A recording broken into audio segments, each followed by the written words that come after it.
What's the difference between the Nintendo DS and the Nintendo 3DS?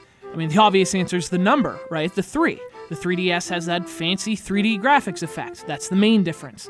But it's not the only difference. In fact, I don't even think that's the most important difference, because those two systems, as closely related as they are, have turned into two very different platforms. I mean, the 3DS has more great games than any other system on the market, but a lot of them are what you might call traditional games. You know, the kind of games you'd typically see on your home console. In a way, the only thing handheld about it is that you hold it in your hands. Of course, the DS had those games too, but that's not what defined the DS. See, the DS made its name doing things you'd never see on your home console. Just really weird games, innovative games, games that rethought games.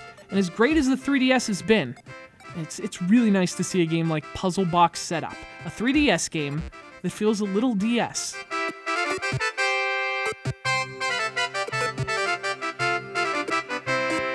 And actually, if the game feels like a blast from the recent past, the studio might too. It's an Austrian developer called Bplus, and they made some waves during the Wii years, not because they released a ton of games, but because the games they did release embraced the system. And they totally had that innovative spirit that defined both the Wii and the DS. And now they're back, bringing that same spirit to the 3DS. Puzzlebox Setup. It's a weird game with a weird name.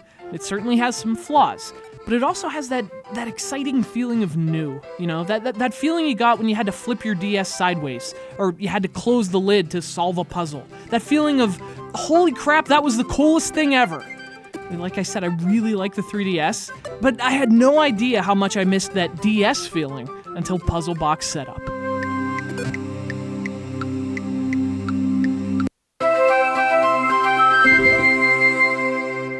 So Puzzlebox Setup, yeah, kind of a weird name. Kind of a bad name too, because it doesn't really convey what the game's about. I mean, then again, what would though? Upside down, on-rails puzzle paint extravaganza, because that's a horrible name. But that's also pretty much what this is. Seriously, this is like, I mean, it's like Tetris meets a runner meets a coloring book on an inversion table. And I know that doesn't make any sense, but trust me, once you play it, you'll be like, holy crap, Derek wasn't kidding. This is exactly Tetris, but also a runner, while coloring upside down. Actually, don't try to do that. That sounds dangerous. Also, you'd never stay in the lines. So how does it work? Well, actually, that's a great question. All right, so basically you have this long picture, right, like a panorama, and it's comprised of entirely of like little colored squares, like pixels, but a lot of them are missing. And it's your job to drop the right squares into the picture by tapping the square dropping thing on the touchscreen. Now, of course, the touchscreen's on the bottom, so how are you dropping things from the touchscreen? That's not how gravity works, right? Well, no, it doesn't. Not unless you're playing with your 3DS upside down. I'm telling you, this is all... We're one step closer to self-tying shoelaces, you guys. Now, the catch with all this is that the picture is moving, like it's scrolling, like a video game, because this is a video game. So you have to move fast if you want to fill in all the squares, and therein lies the gameplay. Simple concept, but ridiculously clever, and just as addictive. It's really tough to stop once you start, and not just because the levels are scrolling. And when you want to break from that main mode, there's also a second mode where the images don't move. You're just dropping colors as fast as you can without the scrolling. And actually having two different kinds of puzzles, that really breaks things up nicely.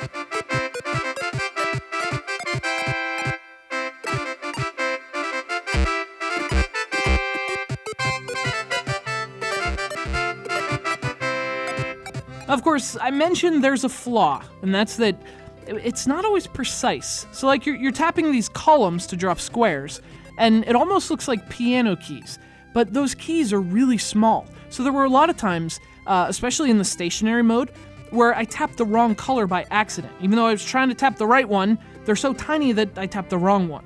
That's either because the keys are too tiny, or because I was playing with a pen cap. Perhaps a combination of both is most likely. But nonetheless, my uncanny ability to lose styluses aside, you do have to be precise with your taps, but while also tapping quickly. And that's not always easy. Neither is writing with a dried up pen, so I'm f***ed both ways. And I guess another complaint is that the menu's weird, and it actually does take a minute to figure out, which is always a pet peeve of mine.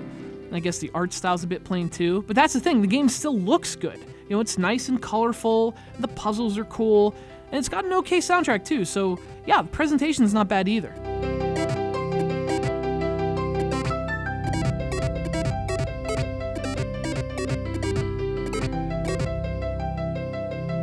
Puzzlebox Setup is a game that feels very 2008, and sometimes that's a bad thing when you say a game feels very 2008, but this time it's an awesome thing.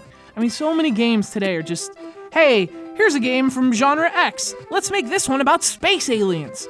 But this has that 2008 swagger where it was like, hey, why don't we actually put some thought into this? Like, hey, let's play Upside Down, let's try that. Hey, let your freak flag fly, Puzzlebox. I love you for that. Puzzlebox Setup for the Nintendo DS, or 3DS.